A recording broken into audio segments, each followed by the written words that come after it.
Ministries.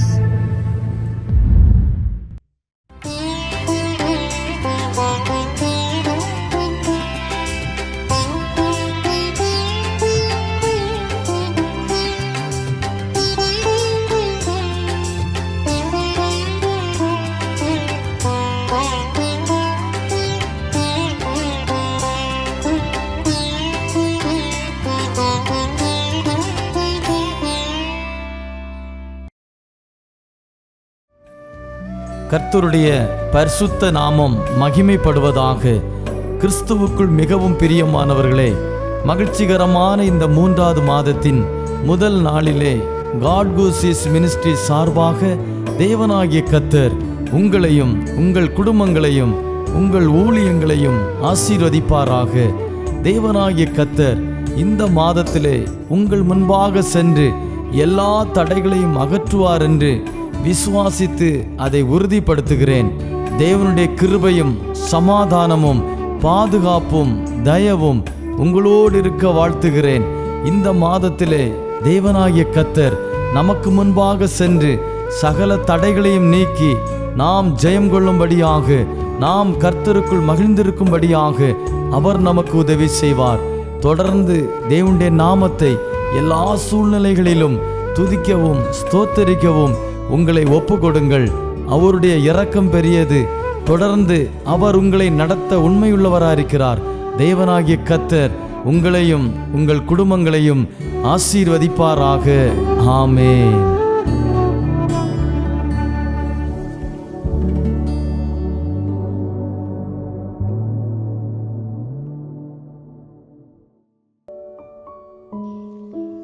கர்த்தருடைய பரிசுத்தமுள்ள நாமம் மகிமைப்படுவதாக. ஆண்டவரும் இரட்சகருமாக இருக்கிற இயேசுவின் நாமத்தினாலே இந்த நாளில் உங்கள் யாவரையும் வாழ்த்துகிறேன். உங்கள் மத்தியிலே இந்த நாளில் கர்த்தருடைய வார்த்தையை பகிர்ந்து கொடுக்கும்படியாக பரலோகத்தின் தேவன் அடிமைக்கு தந்த மேன்மையான ஸ்லாக்கியத்திற்காக தேவாதி தேவனை ஸ்தோத்திரிக்கிறேன். இதற்காரணமாக இருக்கிறதான அன்பு போதகர் தாமஸ் அவர்களுக்காகவும் அவருடைய குடும்பத்தாருக்காகவும் காட் கூசி மினிஸ்ட்ரிக்காகவும் தொடர்ந்து கர்த்தருடைய நாமத்தை மகிமைப்படுத்துகிறேன். இந்த நாள் இந்த காலை வேளையிலே நம்முடைய தியானத்திற்காக எடுத்துக்கொண்டதான வேதவசனம் 2 சாமுவேலின் புஸ்தகம் 3வது அதிகாரம் அதன் 1வது வசனம். 2 சாமுவேல் 3ஆம் அதிகாரம் அதன் 1வது வசனம். சவுலின் குடும்பத்துக்கும் தாவீதின் குடும்பத்துக்கும் நெடுநாள் யுத்தம் நடந்தது. தாவீது வரவர பலத்தான், சவுலின் குடும்பத்தாரோ வரவர பலவீனப்பட்டு போனார்கள். கர்த்தருக்கு ஸ்தோத்திரம். 2 குடும்பத்தை இங்கு சொல்லப்பட்டிருக்கிறது. ஒன்று சவுலின் குடும்பம், இன்னொரு குடும்பம் தாவீதின் குடும்பம். 2 குடும்பத்துக்கும் நெடுநாள் யுத்தம் நடந்ததாம். இன்றைக்கு அன்பான தேவனுடைய பிள்ளைகளே, நம்முடைய குடும்பங்கள் ஆசீர்வதிக்கப்பட வேண்டும் என்று சொல்லி நாம் ஆராதிக்கிற தேவன் விரும்புகிறார். குடும்பம் ஆசீர்வதிக்கப்படணும். குடும்பம் என்று சொல்லும் பொழுது நம்முடைய பிள்ளைகள், பேரப்பிள்ளைகள், மருமக்கமார், மருமகன்கள், மருமகள்கள், ஆமென், எல்லாவற்றையும் காண்பிக்கிற ஒன்றாய் காணப்படுகிறது. நம்முடைய குடும்பத்தை சற்று சிந்தித்து பார்க்க வேண்டும். நம்முடைய குடும்பம் இன்றைக்கு எப்படி காணப்படுகிறது? சவுலின் குடும்பம் வேதம் சொல்லுகிறது வர வர வர பலவீனப்பட்டு போனார்கள் என்று சொல்லி. நம்முடைய குடும்பம் பல விதத்தில் ஆமென் பலவீனப்பட்டதாய் காணப்படுகிறதா? ஆமென். பலவீனம், சரீரத்தில் பலவீனம், ஆவியில் பலவீனம், ஆத்மாவில் பலவீனம், வருமானத்தில் பலவீனம், ஆமென், நன்மைகளில் பலவீனம், பலவித காரியங்களில் பலவீனப்பட்டு கொண்டே இருக்கலாம். நாம் எதிர்பார்த்த காரியத்தை நம்மால் செய்ய முடியாத ஒரு நிலை காணப்படலாம். இன்றைக்கு நம்முடைய குடும்பத்தை கர்த்தருக்குள்ளாய் திறமையாய் நடத்துகிறதான ஒரு கிருபை வேண்டும். ஆமென், ஸ்தோத்திரம். அநேகருடைய வாழ்க்கையில், குடும்ப வாழ்க்கையில் தோற்று போனவர்களாய் காணப்படுவார்கள். பார்த்தீங்கன்னா, வெளியே பார்த்தா அவருடைய கையின் பிரயாசங்கள் ஆசீர்வாதமாக இருக்கும், வேலை ஸ்தலங்கள் ஆசீர்வாதமாக இருக்கும், அவரோடு கூட பழகுகிறதான நண்பர்கள் எல்லாம் பார்ப்பீங்கன்னா எல்லாம் நல்லா இருப்பாங்க, நல்லா சூப்பராக இருப்பார்கள். ஆனால் குடும்ப வாழ்க்கைக்குள்ளாய் நீங்கள் பார்க்கும் பொழுது குடும்ப வாழ்க்கை தோற்று போனதாய் காணப்படும். அன்பான தேவனுடைய பிள்ளைகளே, என்னை கேட்கிறவர்களே, நம்முடைய குடும்பம் ஆசீர்வதிக்கப்பட வேண்டும் என்று சொல்லி தேவன் விரும்புகிறார். 1 தீமோத்தேயு 5ஆம் அதிகாரத்திலே 18வது வசனத்தில், ஒருவன் தன் சொந்த ஜனங்களையும் விசேஷமாக தன் வீட்டாரையும் விசாரியாமல் போனால் அவன் விசுவாசத்தை மறுதலித்தவனும் அவிசுவாசியிலும் கெட்டவனுமாயிருக்கிறான். ஆமென், ஸ்தோத்திரம். இன்னைக்கு பார்த்தீங்க, அநேக அவிசுவாசிகள் கூட, ஆண்டவரை அறியாதவர்கள் கூட தன் குடும்பத்தை நன்றாய் விசாரிக்கிறார்கள், நன்றாய் நடத்துகிறார்கள். கர்த்தருக்கு ஸ்தோத்திரம். பிள்ளைகளை விசாரிக்கிறார்கள். ஆமென். கணவன் மனைவியை விசாரிக்கிறதும், மனைவி கணவனை விசாரிக்கிறதும் நல்ல முறையில் காணப்படுகிறது. ஆனால் குடும்பத்துக்குள்ள, ஆவிக்குரிய குடும்பத்துக்குள்ள பார்க்கும் பொழுது ஒரு விசாரிக்கிறதான ஒரு அனுபவம் இல்லை. கர்த்தருக்கு ஸ்தோத்திரம். ஆமென். ஒருவரை ஒருவர் விசாரிக்க வேண்டும், ஒருவரை ஒருவர் தாங்க வேண்டும், ஒருவருக்கு ஒருவர் பலவீனப்படும் பொழுது அவர்களை தூக்குகிறவர்களாய் காணப்பட வேண்டும். இன்றைக்கு ஆவிக்குரியவர்கள் குடும்பத்தை கண்டு கொள்வதில்லை. ஆவிக்குரியவர்கள் நமக்கும் குடும்பத்துக்கும் எங்கேயும் எட்டாத கனியாய் காணப்படுகிறதை நாம் பார்க்கிறோம். அன்பான கர்த்தருடைய பிள்ளைகளே, இந்த காலை வேளையிலே ஆமென், தாவீதுடைய குடும்பம் வர வர வர வர பலனடைந்தது போல, விருத்தி அடைந்தது போல, ஆசீர்வதிக்கப்பட்டது போல கர்த்தர் உங்கள் குடும்பத்தை ஆசீர்வதிக்க விரும்புகிறார். கர்த்தருக்கு ஸ்தோத்திரம். ஆமென். நம்முடைய குடும்பங்களை தேவன் ஆசீர்வதித்து தழைக்க செய்ய விரும்புகிறார். குடும்பம்னாவே ஆசீர்வாதமாக இருக்கணும், அந்த குடும்பம் தழைக்கணும், அந்த குடும்பம் பெருகணும். ஆமென், ஸ்தோத்திரம். அந்த குடும்பத்தில் சகல விதமான நன்மைகளும் காணப்படணும். நீங்கள் வேதத்தில் வாசிப்பீர்கள் என்றால், யாத்திராகமம் 1ஆம் அதிகாரம் 21வது வசனத்தில், மருத்துவச்சிகள் தேவனுக்கு பயந்ததினால் அவருடைய குடும்பங்கள் தழைக்கும்படி செய்தார். அப்போ யாருடைய குடும்பத்தை தேவன் தழைக்கும்படி செய்வார் என்றால், தேவனுக்கு பயப்படுகிறதான கர்த்தருடைய பிள்ளைகளுடைய குடும்பத்தை தேவன் தழைக்கும்படி செய்வார். ஆமென், ஸ்தோத்திரம்.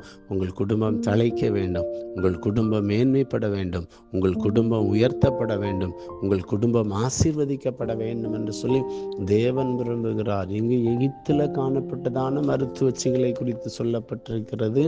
ஆமென். அவர்கள் தேவனுக்கு பயந்ததினால் கர்த்தர் அவர்கள் குடும்பங்களை ஆசீர்வதித்தார், அவருடைய குடும்பங்களை தழைக்கும்படியாய் செய்தார். இன்னைக்கு பார்த்தீங்கன்னா, அநேக கர்த்தருடைய பிள்ளைகளுடைய குடும்பங்கள் தழைத்து காணப்படுகிறதை பார்க்கிறோம். நன்மை செய்கிற குடும்பங்கள், தேவனுக்கு பயந்து வாழ்கிற குடும்பங்கள், லஞ்சம் வாங்காது இருக்கிறதான குடும்பங்கள், ஆமென், சத்துருவை சிநேகிக்கிறதான குடும்பங்கள், ஆமென், ஒருவரை ஒருவர் விசாரிக்கிறதான குடும்பங்கள், விட்டு கொடுக்கிறதான குடும்பங்களை எல்லாம் ஆண்டவர் தழைக்கும்படியாய் பண்ணுகிறதை பார்க்கிறோம். கர்த்தருக்கு ஸ்தோத்திரம். அவர்களை ஆசீர்வதித்தாராம் கர்த்தருக்கு பயந்தபடினால.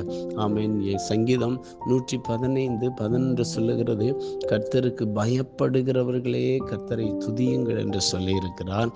அதில் கீழே வரும் பொழுது, கர்த்தர் நம்மை நினைத்திருக்கிறார், அவர் ஆசீர்வதிப்பார், இஸ்ரவேல் குடும்பத்தாரை ஆசீர்வதிப்பார், அவர் ஆரோன் குடும்பத்தாரையும் ஆசீர்வதிப்பார். அப்ப கர்த்தருக்கு பயப்படும் பொழுது இஸ்ரவேல் குடும்பத்தாரை எல்லாம் ஆசீர்வதித்தது போல, ஆரோன் குடும்பத்தாரை எல்லாம் தேவன் ஆசீர்வதித்தது போல, அடுத்த வசனம் சொல்லுகிறது, 115:13வது வசனம், கர்த்தருக்கு பயப்படுகிற பெரியோரையும் சிறியோரையும் ஆசீர்வதிப்பார் என்று சொல்லி. ஆமென். கர்த்தர் நம்மை நினைத்திருக்கிறார், அவர் நம்மை ஆசீர்வதிப்பார். நீங்கள் கர்த்தருக்கு பயப்படும் பொழுது கர்த்தர் உங்கள் குடும்பங்களை ஆசீர்வதிப்பார், மேன்மைப்படுத்துவார், உயர்த்துவார். உங்கள் குடும்பங்களில் பெரிய காரியங்களை செய்து உங்களை நடத்த அவர் போதுமானவராய் காணப்படுகிறார். அன்பான தேவனுடைய பிள்ளைகளே, ஆமென், தாவீது கர்த்தருக்கு பயந்தபடினாலே கர்த்தர் தாவீதின் குடும்பத்தை ஆசீர்வதிக்கவில்லையா? தாவீதின் குடும்பத்தை மேன்மைப்படுத்தவில்லையா? கேட்கிற தேவனுடைய பிள்ளைகள், உங்கள் குடும்பங்களில் கர்த்தருக்கு பயப்படுங்கள், கர்த்தர் உங்களை ஆசீர்வதிக்க போதுமானவராக இருக்கிறார். குடும்பத்திலே ஒரு சமாதானம் உண்டாக, ஒரு மேன்மை உண்டாக, ஒரு ஆசீர்வாதம் உண்டாக நாம் என்ன செய்யணும்னு சொல்லி அப்போஸ்தலனாகிய பேதுரு கொலோசியர் எழுதின நிருபம் 1ஆம் அதிகாரம் 13வது வசனத்தில் சொல்லுகிறார், ஒருவரை ஒருவர் தாங்கி ஒருவர் பேரில் ஒருவருக்கு குறைபாடு உண்டானால் கிறிஸ்து உங்களுக்கு மன்னித்தது போல ஒருவருக்கு ஒருவர் மன்னியுங்கள் என்று சொல்லப்படுற. குடும்பத்தில் சமாதானம் உண்டாக, குடும்பம் தலைக்க முதலாவது கர்த்தருக்கு பயப்பட வேண்டும். 2வது ஒருவரை ஒருவர் தாங்க வேண்டும். அல்லேலூயா. பலவீன நேரங்களில் தாங்கணும். ஆமென். முடியாத நேரங்களில் தாங்கணும். அது மாத்திரமல்ல, கிறிஸ்து உங்களுக்கு மன்னித்தது போல ஒருவருக்கொருவர் மன்னிக்கணும், விட்டு கொடுக்கணும். இந்த தன்மைகள் உங்களுக்குள்ள வரும் பொழுது உங்கள் குடும்பத்தை தேவன் தழைக்க செய்வார். அல்லேலூயா. உங்கள் குடும்பம் தழைக்கணும், உங்கள் குடும்பம் ஆசீர்வதிக்கப்படணும், உங்களிடத்தில் இருக்கிறதான பிள்ளைகள் ஆசீர்வதிக்கப்படணும். உன் பிள்ளைகள் ஒளிவமர கன்றுகளைப் போல உன்னை சுற்றிலும் பந்தி இருப்பார்கள் என்று சொல்லப்பட்டிருக்கிறது.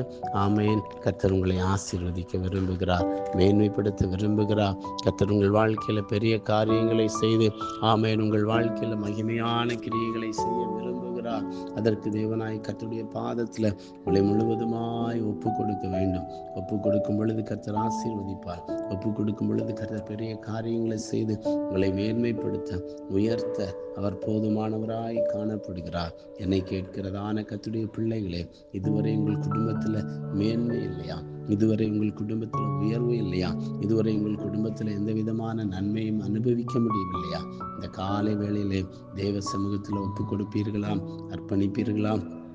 ஆமென். ஸ்தோத்திரம். கர்த்தருக்கு பயப்படுகிறவர்களை ஆசீர்வதிக்கிறதான தேவன், நாம் ஆராதிக்கிற தேவன்.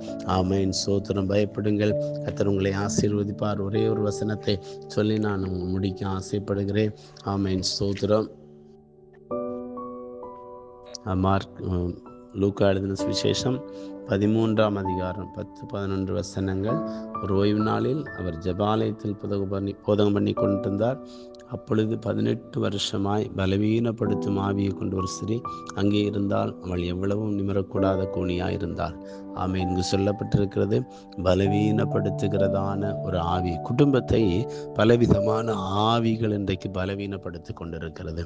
நம்முடைய குடும்பங்களை பலவீனப்படுத்துகிற ஆவிகளை கண்டுபிடிக்க வேண்டும். பார்த்தீங்க, 18 ஆண்டுகளாக பலவீனப்பட்டிருந்தாலும் எவ்வளவு நிமிர முடியாதவர்கள் எவ்வளவோ பிரயாசங்கள் படுகிறாங்க, முயற்சி எடுக்கிறாங்க. குடும்பம் ஆனால் நிமிரவே இல்லை, ஆசீர்வதிக்கப்படவே இல்லை. நம்முடைய கண்களுக்கு முன்பதாக நாம் அநேக குடும்பங்களை பார்க்கலாம். காரணம் என்னவென்றால் அவர்களுக்கு தேவ பக்தி இல்லை, தேவ பயம் இல்லை, தேவனை தேடுகிறதான எண்ணங்கள் இல்லை. அந்த காலை வேளையில் இந்த பலவீனப்படுத்துகிறதான ஆவியோடு அந்த 18 ஆண்டுகளாக சாத்தான் கட்டி வைத்திருந்தான் அந்த சகோதரியை விடுவித்ததான வல்லமை எனக்கு வேணும் ஆண்டவரே, என்னையும் நீர் விடுவிக்கணும் அப்பா.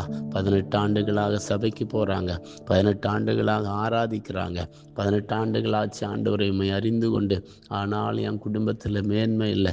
இத்தனை ஆண்டுகளாக உம்மோடு நாங்கள் வாழ்கிறோம், மேன்மை இல்லை ஆண்டவரே. இந்த நாளில் என்னை நான் ஒப்பு கொடுக்கிறேன்னு சொல்லி ஒப்பு கொடுப்பீர்களா? கர்த்தர் உங்களை ஆசீர்வதிப்பார். ஒன்றுமில்லை, நீங்கள் கர்த்தருக்கு பயப்பட வேண்டும், ஒருவர் தாங்க வேண்டும், விட்டு கொடுக்க வேண்டும். பலவீனத்தின் ஆவி உங்களுடைய ஆண்டவருடைய கரத்தில் ஒப்பு கொடுக்க வேண்டும்.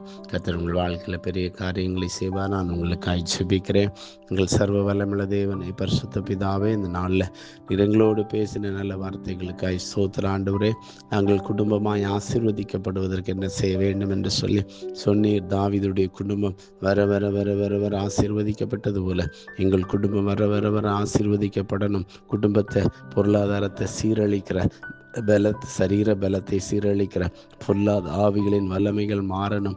ஒரு விடுதலை உண்டாகணும், ஒரு சமாதானம் உண்டாகணும், எல்லா கட்டுகள் அறுக்கப்படணும். நீ ஆசீர்வதிக்கப்பட்டிருப்பாய். கர்த்தருக்கு பயப்படுகிறவர்களை ஆசீர்வதிக்கிற தேவன். குடும்பமாய் நீர் எங்களை ஆசீர்வதித்து உயர்த்துங்க, உம்முடைய நாமத்தை மகிமைப்படுத்துங்க, தாழ்த்துகிறோம். ஒருவரோடு உம்முடைய கிருபை வெளிப்பட ஒப்பு கொடுக்கிறோம். ஆசீர்வதிங்க. இயேசுவின் நாமத்தில் ஜெபிக்கிறோம் பிதாவே, ஆமென். கர்த்தர் உங்களை ஆசீர்வதிப்பாராக. God bless you. God bless you.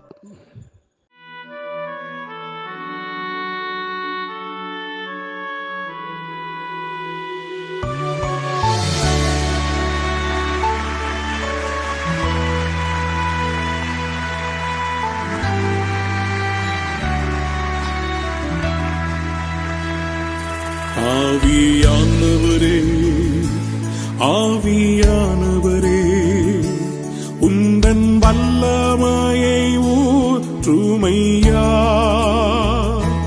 ஆவியானவரே, ஆவியானவரே, உந்தன் அபிஷேகத்தால் நீரப்புமையா. பரிசுத்தத்தோடு ஆராதித்திட சுத்திகரியும் தூய ஆவியே. பரிசுத்தத்தோடு ஆராதித்திட சுத்திகரியும் தூய ஆவியே, ஆவியானவரே, ஆவியானவரே, உந்தன் வல்லமையை ஊற்றுமையா. ஆவியானவரே, ஆவியானவரே, உந்தன் அபிஷேகத்தால் நிரப்புமையா. உயரமும் உன்னதமான சிங்காசனத்திலே உம்மை கண்டபோது ஏசாயா கதறினான், ஐயோ, அசுத்த உதடுகளுள்ள மனுஷன் நான், என்னை தொட்டு சுத்திகரியும் என்றான். நாங்களும் கதறுகிறோம், உம்மை உண்மையாய் பரிசுத்தமாய் ஆராதிக்க எங்களை சுத்திகரியும் அப்பா. ஏசாயாவின் உதடுகள் தொட்ட தேவா, எந்தன் உதடுகள் இன்று தொடுமே. ஏசாயாவின் உதடுகள் தொட்ட தேவா, எந்தன் உதடுகள் இன்று தொடுமே. ஆவியானவரே, ஆவியானவரே, உந்தன் வல்லமையை ஊற்றுமையா. ஆவியானவரே, ஆவியானவரே, உந்தன் அபிஷேகத்தால் நிரப்புமையா.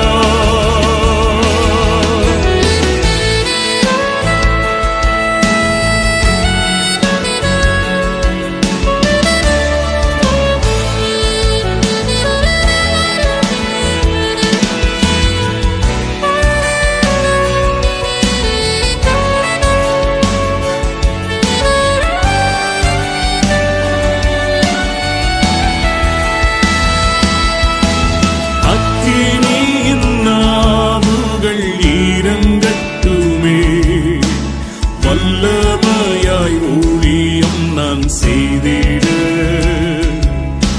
அக்கினியின் நாவுகள் இறங்கட்டுமே, வல்லமையாய் ஊழியம் நான் செய்திட.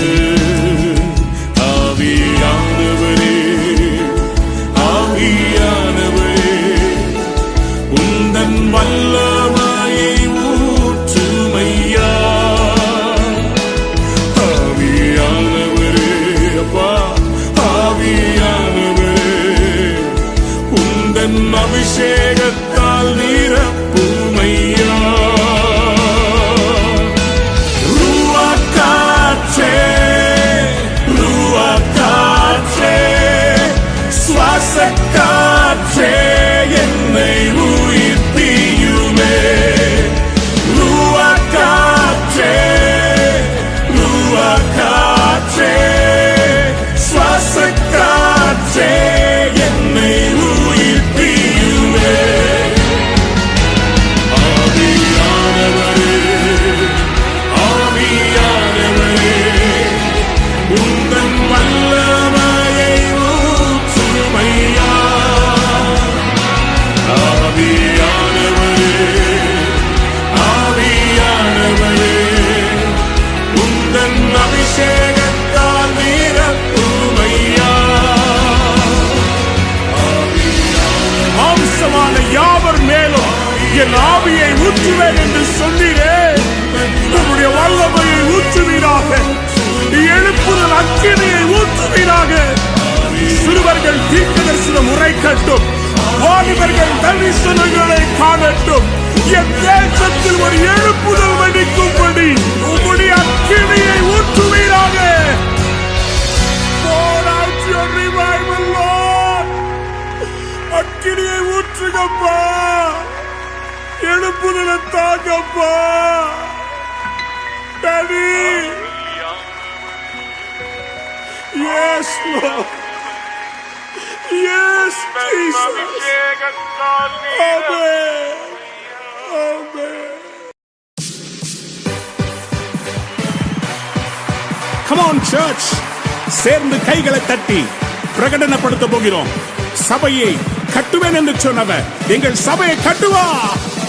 Come on, கைகளை தட்டி.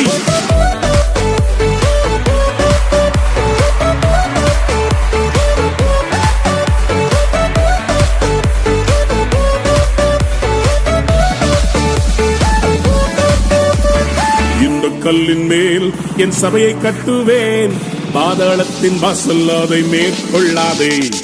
இந்த கல்லின் மேல் என் சபையை கட்டுவேன், பாதாளத்தின் வாசல் அதை மேற்கொள்ளாதே. சபையின் தலைவர் இயேசுவே, மூளைக்கு தலைக்கல் இயேசுவே. சபையின் தலைவர் இயேசுவே, மூளைக்கு தலைக்கல் இயேசுவே. ஹல்லேலூயா ஹல்லேலூயா, சபைதான் ஜெயிக்குமே. ஹல்லேலூயா ஹல்லேலூயா, பாதாளம் தோற்குமே.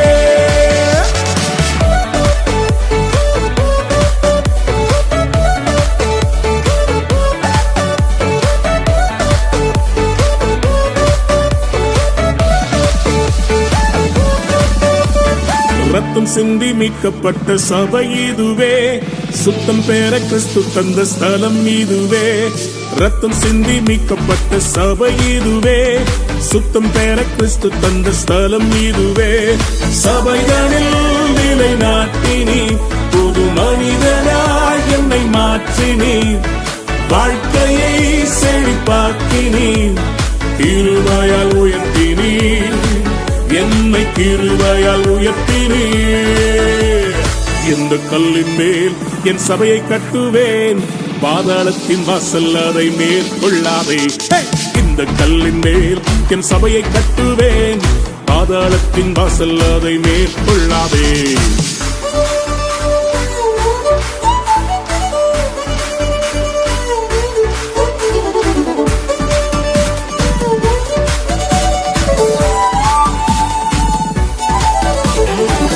பிரியமான தேவ பிள்ளையே, நான் தனியா இருக்கிறேன் என்ற உணர்வு உன்னை வாட்டுகிறதா? கவலைப்படாதே, சபை என்கிற வீடு இருக்கிறது, ஆவிக்குரிய தகப்பன் இருக்கிறார், ஜெபிக்கிற தாய்மார்கள் இருக்கிறார்கள், சகோதர சகோதரிகள் உண்டு. It's a family. ஜெபத்தினால் கட்டப்பட்ட சபை இதுவே, குடும்பமாய் இணைத்தனல் வீடு இதுவே. ஜெபத்தினால் கட்டப்பட்ட சபை இதுவே, குடும்பமாய் இணைத்தனல் உறவிதுவே. ஆவியின் நல்ல தகப்பனே, சபை முழுவதும் எங்கள் சொந்தமே. வேற்றுமைகள் இங்கு இல்லையே, கிறிஸ்துவின் சரீரமே, நாங்கள் கிறிஸ்துவின் சரீரமே. இந்த கல்லின் மேல் என் சபையை கட்டுவேன், பாதாளத்தின் வாசல் அதை மேற்கொள்ளாதே. இந்த கல்லின் மேல் என் சபையை கட்டுவேன், பாதாளத்தின் வாசல் அதை மேற்கொள்ளாதே. இந்த கல்லின் மேல் மோதுகிறவன் நொறுங்கி போவான் என்று சொல்லப்பட்டிருக்கிறது. சபையே, உன்னை அழிக்க எத்தனை பார்வோன்கள் எசபேல்கள் தேசத்தில் எழுப்பினாலும் சபைதான் ஜெயிக்கும். பார்வோனின் வல்லமைகள் முறியச் செய்தீர், எசபேலின் தந்திரங்கள் அழியச் செய்தீர். பார்வோனின் வல்லமைகள் முறியச் செய்தீர், எசபேலின் தந்திரங்கள் அழியச் செய்தீர். எழுப்புதல் தரும் அக்கினி எங்கள் ஜெபத்திலே பற்றி எரியுதே, தடைகளை அது தகர்க்குதே. சபைதான் வெல்லுமே, என்றும் சபைதான் வெல்லுமே. இந்த கல்லின் மேல் என் சபையை கட்டுவேன், பாதாளத்தின் வாசல் அதை மேற்கொள்ளாதே. இந்த கல்லின் மேல் என் சபையை கட்டுவேன், பாதாளத்தின் வாசல் அதை மேற்கொள்ளாதே. சபையின் தலைவர் இயேசுவே, மூளைக்கு தலைக்கல் இயேசுவே. சபையின் தலைவர் இயேசுவே, மூளைக்கு தலைக்கல் இயேசுவே. ஹல்லேலூயா ஹல்லேலூயா, சபைதான் ஜெயிக்குமே. ஹல்லேலூயா